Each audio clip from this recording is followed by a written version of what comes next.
நம்ம இப்போ வாழைத்தண்டு பொரியல் செய்ய போகிறோம். வாழைத்தண்டை கட் பண்ணி வச்சுருக்கேன். அதை அப்படியே புழிஞ்சி இதில் போட்டுக்கணும். இந்த பொரியல் சின்ன பசங்க கூட சாப்பிடுவாங்க.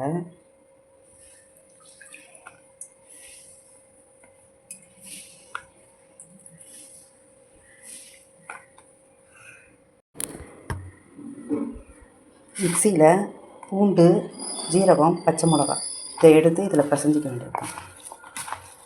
லைட்டாக உப்பு போட்டிருக்கேன். உப்பு போட்டு பிசைஞ்சு வச்சுக்க வேண்டியது தான். பிசைஞ்சிட்டு ஒரே ஒரு வெங்காயம் வெட்டி வச்சுருக்கேன் ஃப்ரெண்ட்ஸ். இந்த வெங்காயத்தை கடுகு பருப்பு போட்டு வதக்கி இதை எடுத்து கொட்டணும். இப்போ வைக்கிறப்ப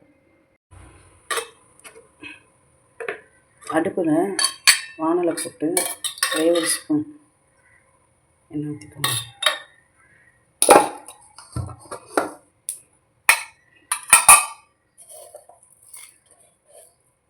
கடுகு பருப்பு, கருவேப்பிலை இருந்தால் போட்டுக்கணும். இப்போ இல்லை ஃப்ரெண்ட்ஸ், நீங்கள் போட்டுக்கோங்க. கடுகு பருப்பு பொரிஞ்சிட்ட பிறகு வெங்காயம்,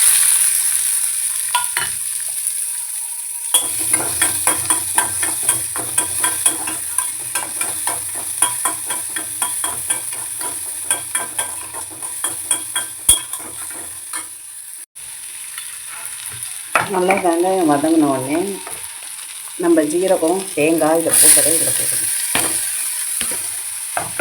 போட்டுட்டு இதில் கொஞ்சம் தண்ணி இருக்கும், கொஞ்சம் வதக்கணும். கேரட் உப்பும் போட்டுட்டேன். இப்போ லைட்டாக தண்ணி கொஞ்சம் தெளிச்சுட்டு இப்போ ஒரு தட்டு போட்டு மூடி வச்சு வேக வைக்கணும். இப்போ பாருங்கள், மூடி போட்டு கொஞ்சம் சிம்மில் வச்சுட்டு அப்பப்போ கிண்டி விட்டுங்க இருக்கணும் ஃப்ரெண்ட்ஸ். இப்போ திறந்து பார்ப்போம் ஃப்ரெண்ட்ஸ். பாருங்கள், தண்ணியெலாம் சுண்டிட்டு வாழைத்தண்டு நல்லா வெந்திருக்கு. வாழைத்தண்டு பொரியல் ரெடி ஃப்ரெண்ட்ஸ். இதை மாதிரி சாப்பிட்டோன்னா வாரத்தில் ஒரு நாள் பசங்களுக்கு 2 நாள் கூட கொடுக்கலாம்.